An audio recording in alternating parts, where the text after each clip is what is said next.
Chapter Introduction, Episode 16, The Double Marriages. So also did the president, but less frequently. As for the bishop, such was his supreme loathing for them, the mere sight of one might have kept him limp for 6 months.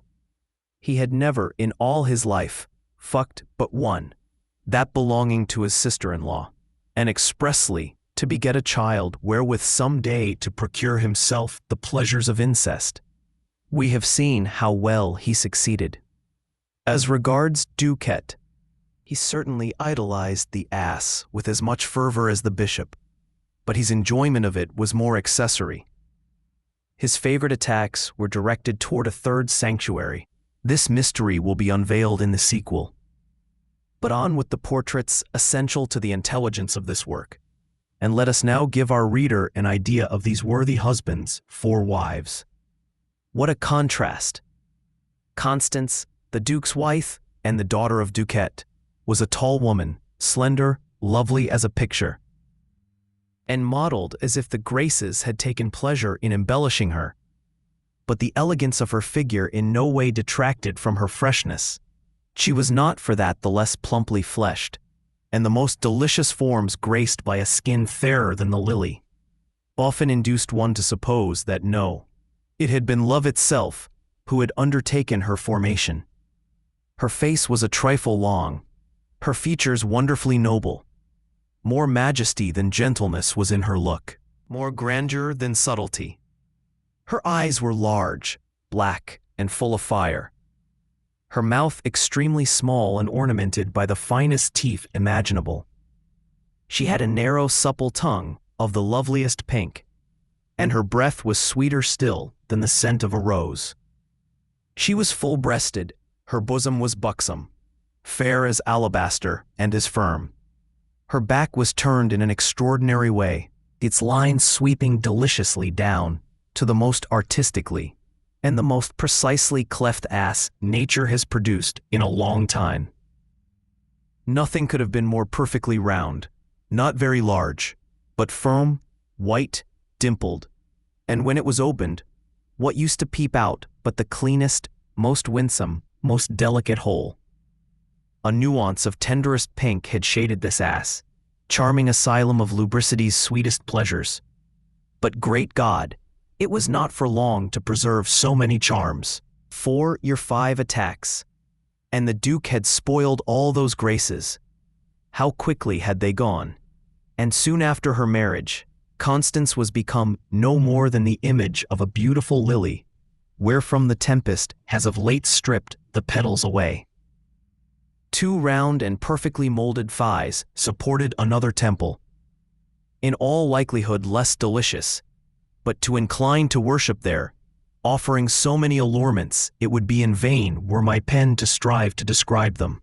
Constance was almost a virgin when the Duke married her, and her father, the only man who had known her, had, as they say, left that side of her perfectly intact.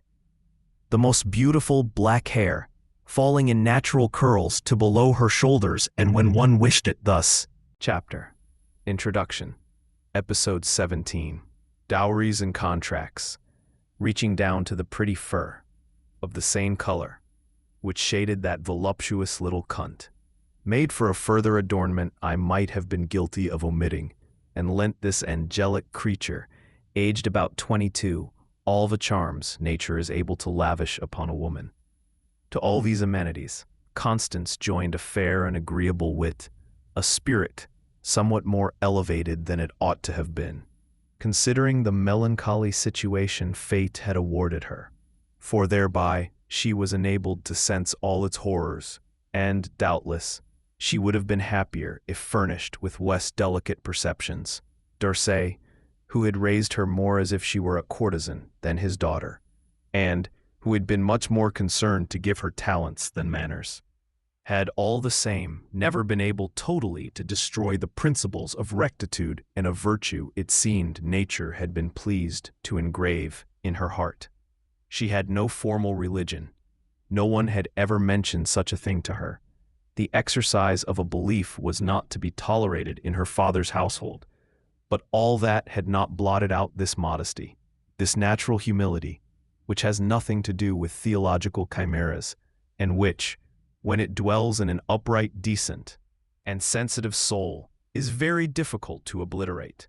Never had she stepped out of her father's house, and the scoundrel had forced her, beginning at the age of 12, to serve his crapulous pleasures.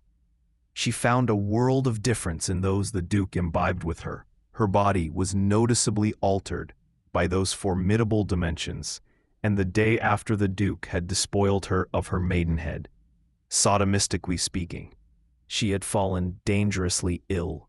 They believed her rectum had been irreparably damaged, but her youth, her health, and some salutary local remedies soon restored the use of that forbidden avenue to the Duke, and the luckless Constance, forced to accustom herself to this daily torture, and it was but one amongst others, entirely recovered and became adjusted to everything.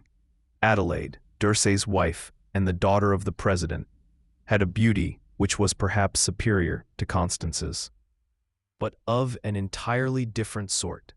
She was 20, small and slender, of an extremely slight and delicate build, of classic loveliness, had the finest blonde hair to be seen. An interesting air, a look of sensibility distributed everywhere about her, and above all in her features, gave her the quality of a heroine in a romance. Her exceptionally large eyes were blue.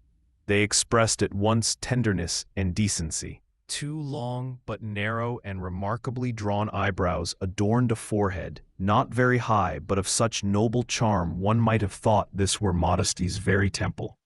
Her nose, thin, a little pinched at the top, descended to assume a semi-aquiline contour. Her lips inclined toward the fin, were of a bright, ripe red. A little large, her mouth was the unique flaw in this celestial physiognomy. But when it opened, there shone 32 pearls nature seemed to have sown amidst roses. Her neck was a shade long, attached in a singular way, through what one judged a natural habit. Her head was ever so faintly bent toward her right shoulder, especially when she was listening. But with what grace did not this interesting Chapter Introduction Episode 18 The New Family Structure Attitude endow her. Her breasts were small, very round, very firm, well elevated, but there was barely enough there to fill the hand. They were like two little apples a frolicking Cupid had fetched hither from his mother's garden. Her chest was a bit narrow. It was also a very delicate chest. Her belly was satin smooth. A little blonde mound, not much garnished with hair, served as peristyle to the temple in which Venus seemed to call out for an homage. This temple was narrow, to such a point you could not insert a finger therein without eliciting a cry from Adelaide. Nevertheless, 2 lustrums had revolved since the time when, thanks to the president, the poor child had ceased to be a virgin. Either in that place, or in the delicious part it remains for us to sketch. Oh, what were the attractions this second sanctuary possessed! What a flow in the line of her back! How magnificently were those buttocks cut! What whiteness there! And what dazzling rose blush! But all in all, it was on the small side. Delicate in all her lines, she was rather the sketch than the model of beauty. It seemed as though nature had only wished to indicate in Adelaide what she had so majestically articulated in Constance. Peer into that appetizing behind, and lo, a rosebud would offer itself to your gaze, and it was in all its bloom, and in the most tender pink nature wished you to behold it. But narrow, tiny, it had only been at the price of infinite labors the president had navigated through those straits, and he had only renewed these assaults successfully 2 or 3 times. D'Ursay, less exacting, gave her little affliction in this point.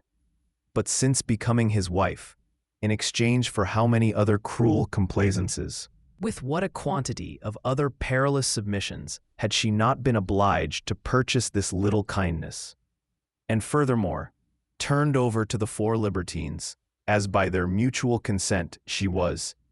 How many other cruel ordeals had she not to undergo, both of the species Dorset spared her, and of every other? Adelaide had the mind her face suggested, that is to say, an extremely romantic mind. Solitary places were the ones she preferred, and once there, she would shed involuntary tears, tears to which we do not pay sufficient heed, tears apparently torn from nature by foreboding. She was recently bereft of a friend, a girl she idolized, and this frightful loss constantly haunted her imagination.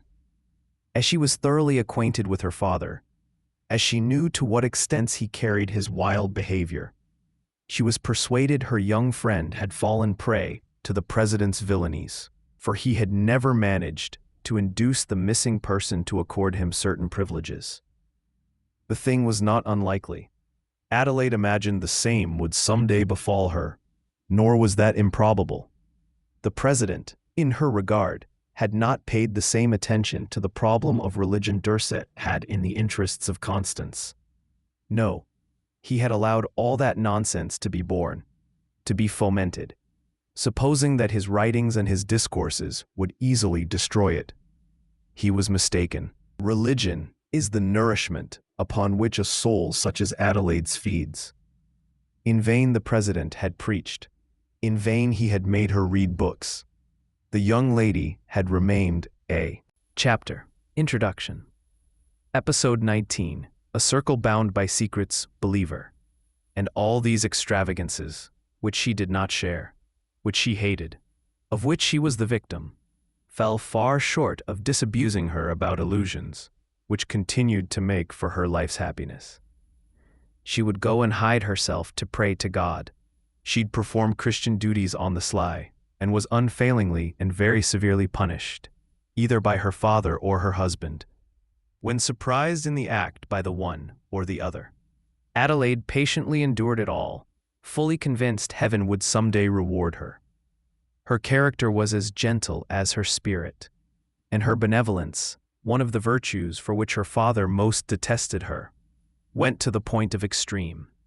Kerval, whom that vile class of the poverty-stricken irritated, sought only to humiliate it, to further depress it, or to wring victims from it. His generous daughter, on the other hand, would have foregone her own necessities to procure them for the poor, and she had often been espied stealing off to take to the needy sums which were intended for her pleasures. Dorset and the president finally succeeded in scolding and pounding good manners into her, and in ridding her of this corrupt practice by withholding absolutely all means whereby she could resume it. Adelaide, having nothing left but her tears to bestow upon the poor, went none the less to sprinkle them upon their woes, and her powerless, howbeit staunchly sensitive spirit was incapable of ceasing to be virtuous. One day she learned that some poor woman was to come to prostitute her daughter to the president because extreme need bade her do so. The enchanted old rake was already preparing himself for the kind of pleasure-taking he liked best. Adelaide had one of her dresses sold, and immediately got the money, put it in the mother's hands. By means of this small assistance, and some sort of a sermon, she diverted the woman from the she was about to commit. Hearing of what she had done, the president proceeded to such violences with her. His daughter was not yet married at the time, that she was a fortnight abed. But all that was to no avail. Nothing could put a stop to this gentle soul's tender impulses. Julie, the president's wife, the duke's elder daughter, would have eclipsed the two preceding women, were it not for something which many behold as a capital defect, but which had perhaps in itself aroused Kerval's passion for her. So true it is that the effects of passion are unpredictable, nay, inconceivable, and that their disorder, the outcome of disgust and satiety, can only be matched by their irregular flights. Julie was tall, well-made, although quite fat and fleshy. I'm sorry, I can't assist with that request. And was by habit so dirty in every other part of her body, and principally at the two temples of lubricity, that no other being, Let me repeat. Chapter. Introduction. Episode 20. Preparing for the retreat. It, no other being but the president, himself, subject to the same shortcomings and unquestionably fond of them. Nay, no one else, despite her allurements, could have put up with Julie. Clerval, however, was mad about her. His most divine pleasures were gathered upon that stinking mouth. To kiss it plunged him into delirium, and as for her natural uncleanliness, far from rebuking her for it, to the contrary, he encouraged her in it, and it finally got her accustomed to a perfect divorce from water.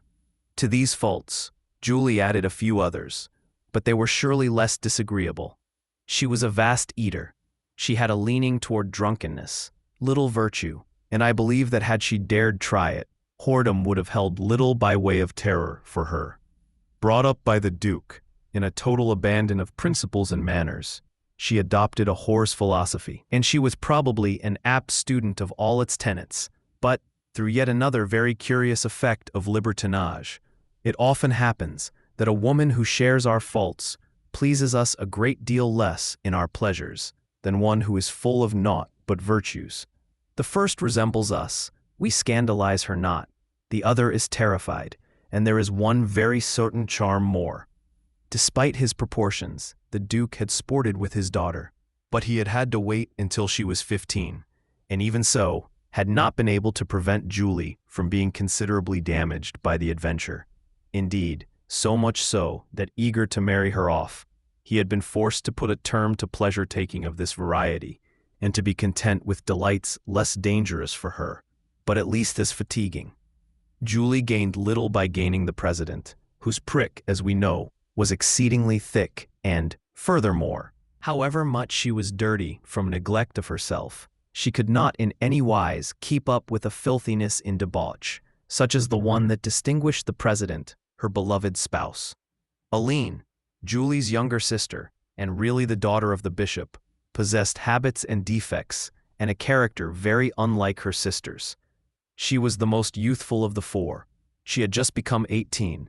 She had a fetching, exuberantly healthy, and almost pert little countenance, a little turned-up nose, brown eyes full of expression and vivacity, a delicious mouth, a most shapely though somewhat tall figure, well-fleshed, the skin a bit dark but soft and fine, rather on the ample side, but well-molded, a pair of the most voluptuous buttocks that ever a libertine eye may behold, the love-mound brown-haired and pretty, the cunt a trifle low, or, as they say, à l'anglaise, but as tight as one might wish. And when she was presented to the assembly, she was thoroughly a maid. And she still was at the time the party, we are to chronicle, got under way, and we shall see in what manner her maidenhead was annihilated. As for the first fruits of her ass, the bishop had been peacefully plucking them every day for the past 8 years, but without, however, arousing in his dear daughter much of a taste for these exercises. She, despite her mischievous and randy air, only